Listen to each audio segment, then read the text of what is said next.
என்னடா தேவை முடிஞ்ச உடனே இப்படி தேவையில்லைன்னு தூக்கி போட்டு போறீங்கன்னு எப்பயாச்சும் ஃபீல் பண்ணியிருக்கீங்களா? லைக் அறுந்த செருப்ப ஆண்டி வேல கழட்டி விடுற மாரி. அப்படி நீங்க ஃபீல் பண்ணீங்கன்னா, அப்படி ஃபீல் பண்ணக்கூடாதுன்னு சொல்லிட்டு ஒரு படத்தோட தான் இன்னைக்கு வந்திருக்கேன். இது பார்க்க வேண்டிய படம் 10 அனிமேட்டட் சீரிஸ் எபிசோட் 8. என்னடா படம்னு சொல்லிட்டு கேட்டீங்கன்னா, வால்-E.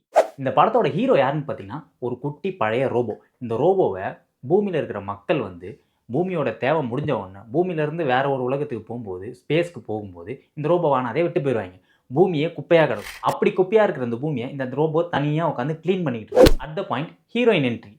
ஹீரோயினும் வந்துட்டு பூமியில வாழ்றதுக்கான தகுதி இருக்கா அப்படின்னு சொல்லிட்டு செக் பண்றதுக்கு வரும். செக் பண்ண வந்த இந்த ஹீரோயின் ரோபோ என்ன பண்ணும்னா, வாலி கூட சேர்ந்து இருப்பாய்ங்க.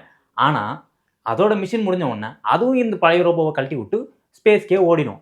யார் இவங்கள விட்டு போனாலும், இது அவங்க எல்லாரையும் தேடி போயிட்டு, மறுபடியும் அவங்க எல்லாரையும் ஸ்பேஸ்ல இருந்து பூமிக்கே கூட்டு வந்து, அந்த பூமிய மறுபடியும் ஒரு வாழும் இடமா மாத்தும்.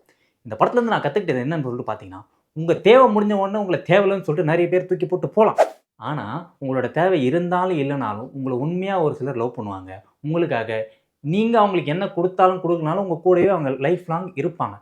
அந்த மாரி இருக்கவங்கள லவ் பண்ணி, அவங்களுக்காக நீங்க என்ன வேணா பண்ணலாம். எந்த எக்ஸ்டென்ட் வேணா போலாம். So love the people who loves you. Take good care of them. Go to any extent to love them. Go and watch the movie. It will be nice. Enjoy.